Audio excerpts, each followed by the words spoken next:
Ceci est un livre audio autogénéré par Google.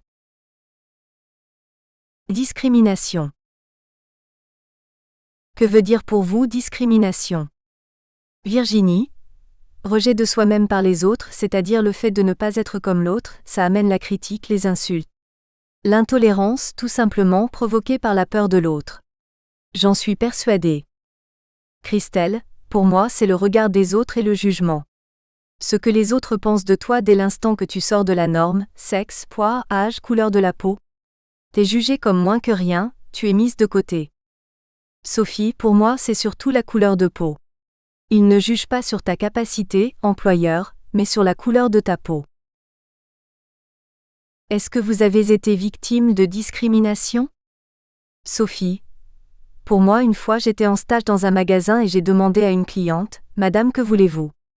Je ne veux pas être servie par vous car vous êtes noire. » Christelle. Quelqu'un de la NPE a refusé de me payer une formation car j'étais à l'âge de la retraite. Je ne peux pas changer mes papiers et ma date de naissance. On me convoque sans arrêt, à la NPE, mais pour rien, et je suis obligée d'y aller. Ils voudraient que je prenne la même activité qu'avant, conditionneuse. Mais je ne veux pas. J'ai 50 ans et les patrons ne veulent pas de moi. Même que je me suis proposée à participer à une formation de chef de ligne. La NPE n'a pas voulu. Que veulent-ils de moi? Mais est-ce qu'ils le savent eux-mêmes? 50 ans, l'âge d'être mamie mais pas encore fanée. Virginie. Le fait d'être une grande famille, j'ai fait beaucoup d'enfants avec quelqu'un d'handicapé. Et les gens sont surpris et ils disent, tu fais ça pour les allocs. Et je vous dis pas quand j'attendais mes jumeaux. Vous êtes encore enceinte et c'est votre mari d'handicapé qui vous fait ça? Est-ce que la précarité est une forme de discrimination? Oui, à l'unanimité. Beaucoup de contrôle de moralité. Nous devons nous justifier sur tout. Notre dignité en prend un coup. Pourtant, il faut comprendre que ce n'est pas facile pour nous tous les jours. L'administration, association, nous demande tout le temps. Est-ce que vous cherchez du boulot? Ils sont sûrs que nous sommes dans l'assistanat, alors que ce n'est pas vrai. On n'a pas le choix. L'autre fois quand j'ai dit que j'attendais mon deuxième enfant, on m'a répondu, la pilule ça existe. Je n'ai pas le droit d'avoir un deuxième enfant parce que je suis pauvre. Et moi mon mari est étranger et ne travaille pas. Alors on m'a dit, donne-lui du porc à ton mari comme ça il s'en ira. On est des moins que rien. Heureusement, on a de l'humour. On nous manque de respect, et de toute façon c'est eux qui savent puisque nous on est pauvres. Alors on la ferme. Intégration, désintégration. Un droit fondamental de l'enfant, celui d'aller à l'école. Tout doit être fait pour encourager les enfants à aller à l'école. Extrait de la Convention des droits de l'enfant.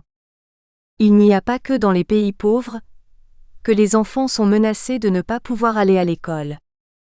Dans notre société, ce droit élémentaire peut se voir remis en cause par des processus d'exclusion. Dans les secteurs de pédopsychiatrie, nous sommes de plus en plus sollicités par des écoles en ces termes. Cet enfant n'a pas sa place à l'école, il relève du soin. Un enfant qui souffre de troubles psychiques inquiète son environnement scolaire par ses bizarreries de comportement. Il peut se retrouver hors école, faute d'avoir été soutenu dans son investissement scolaire chaotique et désordonné.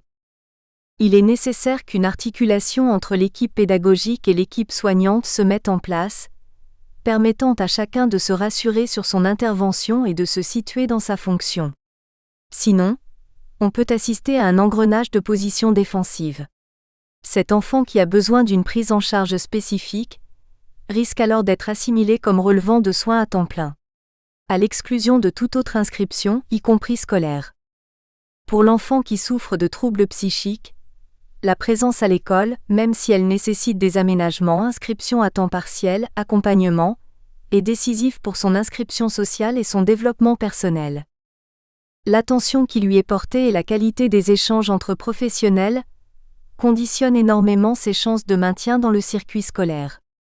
Les moyens manquent aux professionnels de l'éducation nationale et de la psychiatrie publique pour se coordonner dans la prise en charge de ces enfants. Ils ont à assumer des missions de plus en plus lourdes avec des budgets qui se restreignent. Il se retrouve régulièrement dans l'incapacité d'éviter des processus d'exclusion scolaire. Ceux-ci se multiplient. Une société qui ne se donne pas les moyens financiers, humains et l'ouverture d'esprit nécessaires pour rendre l'école accessible à tous, est une société qui faillit à ses devoirs élémentaires. Yann a 5 ans. Il souffre de troubles de l'apprentissage et du comportement. L'enseignante et la psychologue scolaire orientent la famille vers une consultation au CMP, Centre médico-psychologique du secteur de psychiatrie infanto-juvénile. Des soins séquentiels sont mis en place, entretiens familiaux, groupes thérapeutiques et accueil d'une demi-journée à l'hôpital de jour. L'amélioration de ces troubles n'étant pas évidente, une équipe éducative est programmée au printemps en vue d'une orientation. La Commission pour l'éducation spéciale confirme l'orientation vers un établissement spécialisé de type IME, Institut médico-éducatif. Mais lorsque la famille de Yann prend contact avec les établissements désignés, ils apprennent qu'aucune place n'est disponible pour accueillir leur enfant et qu'ils relèvent de soins. Relève de soins reviendrait à dire que cet enfant doit être pris en charge à temps plein par une structure psychiatrique. La prise en charge éducative doit-elle être ainsi écartée au profit de soins psychiatriques ? Pourquoi l'un exclurait-il l'autre ? Pourquoi penser que la psychiatrie pourrait magiquement résoudre les problèmes des enfants gênants, dont les institutions ne veulent pas ? N'est-ce pas les isoler dans leurs symptômes et les installer dans un processus d'exclusion ? La prise en charge en psychiatrie, si elle n'est pas articulée à d'autres espaces, en particulier éducatifs, ne fait qu'entériner cette discrimination. Martin, Brice, Paul et les autres. Martin, Brice et Paul ont été suivis dans un CMPP, Centre médico-psychopédagogique. Brice et Paul présentaient d'importants troubles du comportement. Martin a vécu l'absence puis la mort de son père. Il a de grosses difficultés familiales. Il a une myopathie qui le fait souffrir et évolue en l'invalidant. À 7 ans, la Commission départementale pour l'éducation spéciale, CDES, prend la décision de mettre fin à sa scolarité dans l'école élémentaire de son quartier. Elle décide une orientation dans un établissement spécialisé. La décision est prise en juillet, mais il n'y a pas de place dans l'établissement retenu. Une autre commission se réunit en octobre de la même année. Une orientation dans un autre établissement est préconisée. De nouveau, il n'y a pas de place dans cet établissement. Il faudra attendre la rentrée scolaire suivante, soit plus d'1 an après la première décision, pour qu'il puisse entrer dans un centre spécialisé où il sera soigné et pris en charge. Il sera resté 1 an chez lui, sans scolarisation. Sa mère vivait seule avec ses 4 enfants. La santé de Martin se dégradait. Les problèmes tant matériels que sociaux s'accumulaient. La relation de Martin avec sa mère et les autres devenait de plus en plus difficile. Brice a perdu son père à l'âge de 5 ans. Sa mère, restée seule avec 3 enfants, a beaucoup de difficultés à l'investir. Il est placé en maison de l'enfance à 7 ans. Il restera 1 an et demi sans être scolarisé, et il ne sera reçu dans une famille d'accueil que 2 ans et demi après son admission en maison de l'enfance.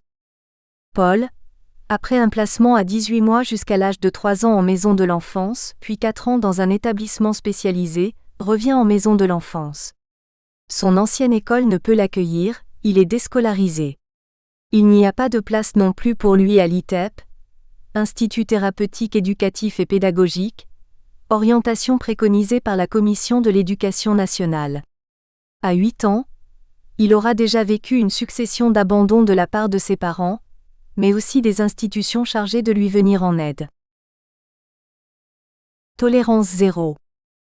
Mourad, né de mère algérienne et de père français, qui ne l'a ni reconnu ni élevé, redouble sa classe de 3e dans un collège de province.